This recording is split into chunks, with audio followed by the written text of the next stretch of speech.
Welcome back to WZ Tales. In today's story, we explore a husband who accidentally catches his wife on a date with another man at the same restaurant where he's supposed to have a work dinner, and the chain of choices that follow. As you listen, notice the moment where you think he was truly done with this marriage. My name is Rhodey. I am 34, an ER nurse in Minneapolis, and until recently I thought I was in a normal, if slightly stressed, marriage. I work 12-hour shifts that flip between days and nights. The job is intense. I hold people's hands while they take their last breath. I do chest compressions on teenagers. I clean up more blood than most people will ever see.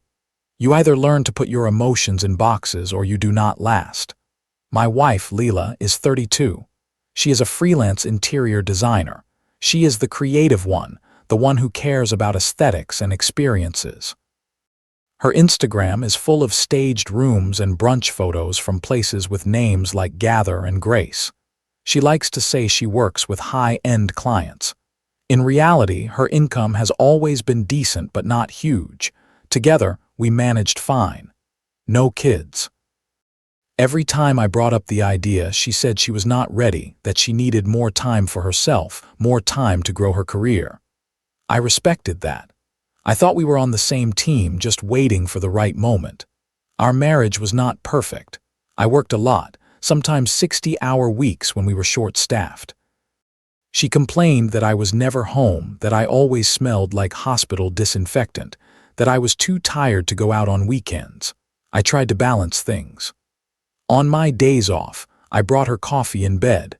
I sat through design shows that all looked the same to me. I thought we were building something, even if the foundation felt a little shaky. Then, one Thursday, everything cracked. That afternoon, my attending physician, Dr. Katz, invited me to dinner to thank our team for handling a messy trauma case the week before. He picked a nice Italian place downtown.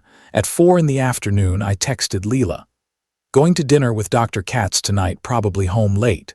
She replied almost at once. "Perfect timing. Mom just called, she misses me. I'm driving over to her place for dinner. Don't worry about me. Love you." Her mom lives about 30 to 40 minutes away in the suburbs. It sounded normal. I did not question it. I got to the restaurant a little after 7. Dr. Katz texted that he was running late and would be there around 7:30. The hostess sat me at a small table near the corner. It had a good view of the whole dining room. Fresh flowers on every table. Dim, warm light, soft music. It was the kind of place people pick for anniversaries and dates. I was scrolling through work emails when I heard a laugh, high-pitched, with a tiny catch at the end that almost sounds like a hiccup. I had heard that laugh in our kitchen, at parties, in bed on lazy Sunday mornings. I looked up. 3 tables away, at a cozy 2-top near the window, candles between their plates, sat my wife. She was wearing a dark green dress I had never seen before. It looked expensive.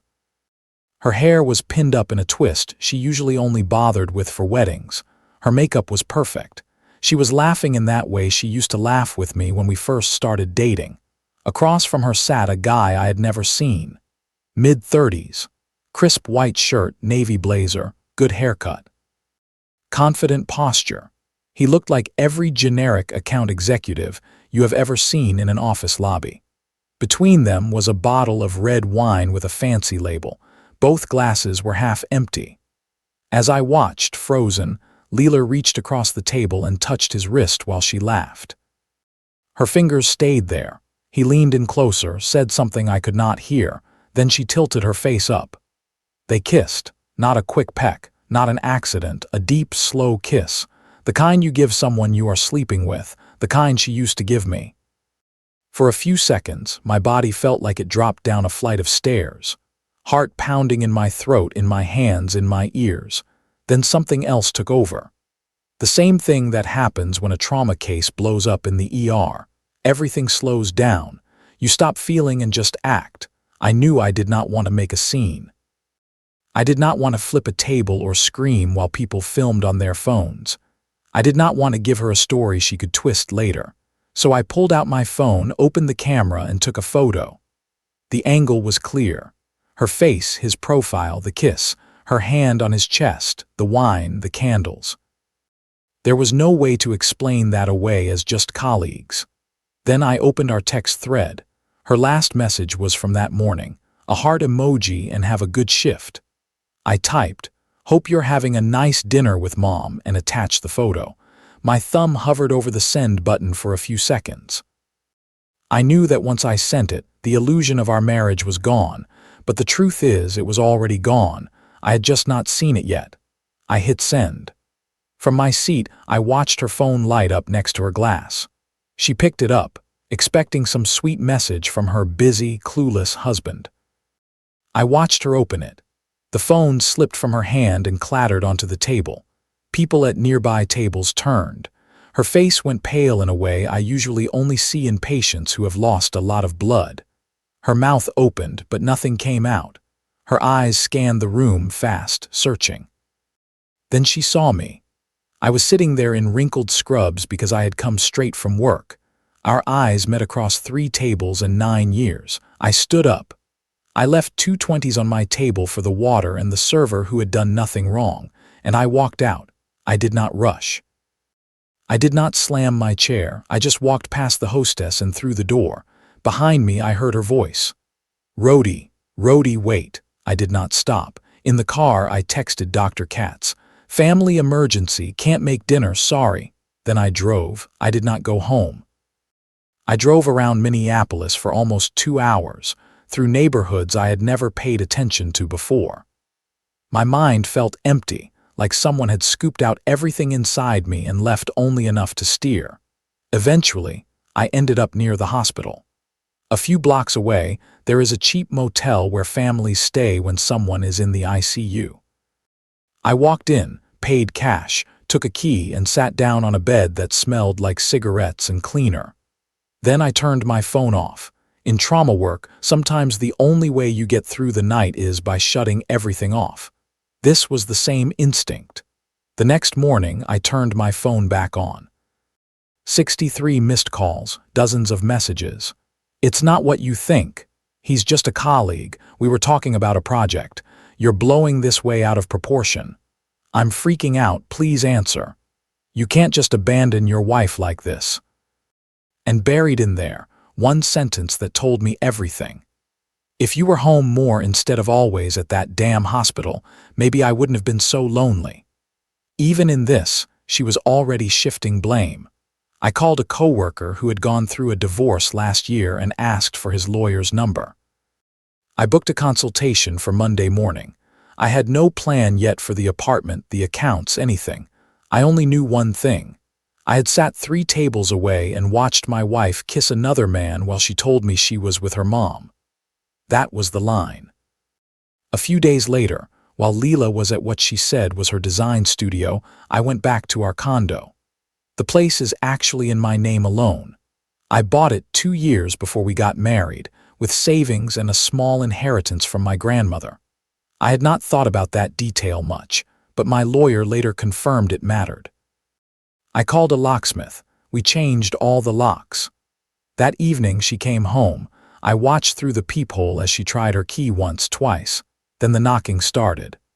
"Rhodey, please, you can't do this. I'm your wife. It was just one dinner, just one mistake. What kind of person are you turning into?" I sent her one text. "My lawyer will contact you. Don't come here again. This isn't your house anymore." She kept calling. I did not answer. On Monday, I met with the lawyer. He explained that the condo would likely stay mine as separate property. We had used joint money to renovate the kitchen and living room, so she might get a small share of that increased value, but nothing huge. Retirement accounts built during the marriage would be split by law. That part would hurt, but I could live with it. I told him I did not want a war over money. I just wanted out. Later, at home, I went through Leela's social media with a different eye. She posted a lot about networking dinners and team events. In the background of several posts from the last 6 months, I saw the same man. She had tagged him once in a story. His name was Grant Barton, an account executive at an office equipment company. I checked his Facebook. Wedding photos from 4 years ago. 2 small kids, maybe 2 and 4 years old. His wife's name was Marissa. I stared at those photos of the kids for a long time. They looked like any normal family: park trips, birthday cakes, zoo outings. Then I made a new anonymous email address and sent Marissa a message. I attached the photo from the restaurant. "You should ask your husband where he was Thursday night around 7:30 p.m. This was taken at downtown."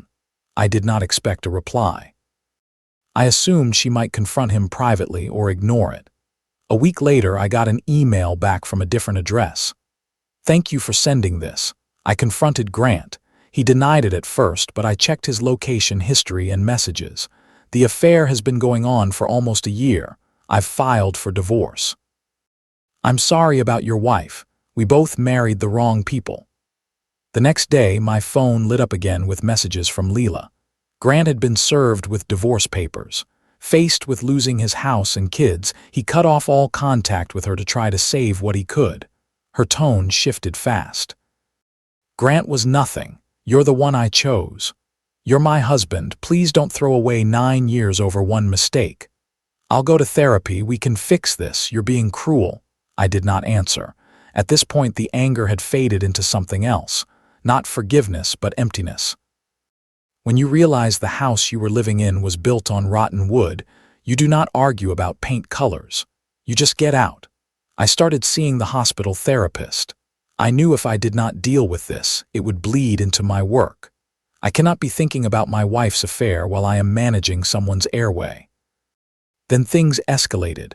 One day my phone rang and I saw Leela's mom's number. I almost let it go to voicemail. I expected pressure to reconcile. Instead, her voice was quiet. "Rhodey, I want to hear from you what really happened that night." So I told her. The restaurant, the photo, the kiss. The lie about dinner with her. There was a long silence. "I was home that night," she said. She texted that she was busy with a client and couldn't come over. She had been used as an alibi too. "I'm sorry this happened to you," she said. "I can't defend what she did." Later, I heard they had a huge fight. Even her own mother was disappointed. Leela's next move was not remorse. It was attack. She hired an aggressive lawyer who filed a motion saying I was a workaholic who neglected his wife and had anger issues. She requested temporary spousal support, claiming she had been financially dependent on me. Then someone filed an anonymous complaint with hospital HR accusing me of inappropriate behavior with female coworkers. HR took it seriously. They interviewed staff, checked schedules, reviewed security footage. Nothing matched. They closed the case as unfounded. But for 2 weeks, I walked around my job with this cloud over my head. A few days later, 2 police officers knocked on my door. Leela had filed a report claiming I was threatening and stalking her. I showed them my door camera footage. I showed them call logs and texts. She had been the one showing up at my building, not me at hers. I had sent one message telling her my lawyer would handle contact. The officers looked tired. "We get a lot of this in messy divorces," one said. "Keep documenting everything. You may want to consider a restraining order if it keeps up." My lawyer was angry but not surprised. "She is trying to build a story," he said. "If she can paint you as unstable, she thinks she can bargain for more." Then discovery began, and that is when her story cracked. In her text history with Grant, we found more than love notes. We found plans. "If I can get half his 401k and force him to sell the condo, we could buy a townhouse together," she had written. "He doesn't suspect anything," Grant replied. "Just a few more months." It was not just cheating. It was strategy. She was planning how to cash out of our life and roll into a new one. At our first hearing for temporary support and asset protection, she came in looking very proper. Plain dress, minimal makeup, the image of a wounded spouse. Her lawyer went first. He painted a picture of a woman emotionally abandoned by a husband who buried himself in work. Leela cried on cue. She called the affair a moment of weakness and said Grant had been just a friend who understood her. Then my lawyer stood. He projected the restaurant photo. Then he showed the text thread about my 401k and the condo. Then he submitted the HR findings that cleared me. Then the police report that went nowhere. The judge, a woman in her 60s, read through everything. "Miss Lawrence," she said, "you testified this was an emotional mistake born from loneliness. These messages show you planning to financially exploit your husband while maintaining a long-term affair. This court is not a stage for continued performance." Temporary spousal support was denied. All assets were frozen in place until the final hearing. Outside the courtroom, my lawyer shook my hand. Leela tried to approach me. I walked past her to my car. I did not feel like I had won anything. I just felt tired. But at least the truth was now part of the record. About 11 months after that first night at the restaurant, the divorce was final. The condo stayed mine. The judge did award Leela about $12,000 as reimbursement for renovations done with joint funds. That money came from the same joint account anyway. The retirement accounts we built during the marriage were split 50-50. I lost around $65,000. There was no long-term alimony, just 6 months of small support while she got back on her feet. I did not fight it. I wanted closure more than I wanted every dollar. We had no kids, so there were no custody battles. When it was over, it was clean on paper. I heard about the fallout through mutual acquaintances. Grant's life blew up. Marissa got primary custody of the kids and most of the assets. His company heard about the affair drama. Someone reported that he was using work time for personal stuff. They fired him. Last I heard, he was living with his parents and working at a new job for much less money. He blocked Leela on everything to focus on his own problems. When she tried to reach out after our divorce, he never answered. She lost her husband and her affair partner within 6 months. Leela moved back in with her mom for a while, then into a small studio. Her design business took a hit. Some of her clients heard what happened and did not want the drama. She picked up smaller jobs, mostly online, for less pay. Her relationship with her mom is strained. Her mother told someone that it was not just the cheating. It was that Leela had used her as an excuse, turned her into an alibi without consent. That is a different kind of betrayal. I stayed in therapy. My therapist helped me see that this was not about me being not enough. It was about Leela's choices and her character. Some people do not value what they have, even while they have it. Some people only value access and options. A few months ago, a friend from the hospital set me up with his girlfriend's coworker. Her name is Rachel. She is a middle school science teacher. On our first date, I told her I was recently divorced and still working through trust issues. "I appreciate the honesty," she said. "Take the time you need." She meant it. She has her own life, her own money, her own schedule. She is not bothered by my weird hours. She does not expect me to fill some empty space she refuses to face herself. When I eventually told her the whole story over coffee, she said, "You didn't destroy your marriage. You just refused to keep living in a fake one." That line stuck with me because it felt true. Someone once asked if I regretted taking that photo instead of confronting Leela on the spot. I do not. That photo saved me. It cut through any gaslighting. It protected me when she tried to twist the story. It gave another woman, Marissa, proof she needed to protect her kids. Today, I still live in the condo. I still work the ER. I am more cautious, but I am also clearer about what I deserve. I kept the house. Leela kept the consequences. Here are some of the lessons I take from this. Lesson 1. When you catch someone in a clear lie, believe what you see, not what they say later. Lesson 2. Cheating is bad enough. Cheating combined with a plan to profit from you is a complete lack of respect and safety. Lesson 3. Being busy or working hard is not abuse. No one is forced into an affair by someone else's work schedule. That choice belongs to the person who cheats. Lesson 4. Documenting reality is not petty. In messy breakups, proof can protect you from false stories and false accusations. Lesson 5. You are allowed to walk away from a relationship that only looks good on the outside but is hollow underneath. Staying for the history does not create trust where there is none. Lesson 6. A healthy partner will not use their parents, their job, or their friends as shields for secret lives. They will invite their life to be simple and honest, even when it is not glamorous. What about you? If you were sitting 3 tables away and saw what I saw, what would you have done in that moment? And do you think sending that photo was the right move, or would you have confronted them in a different way? Share your thoughts in the comments.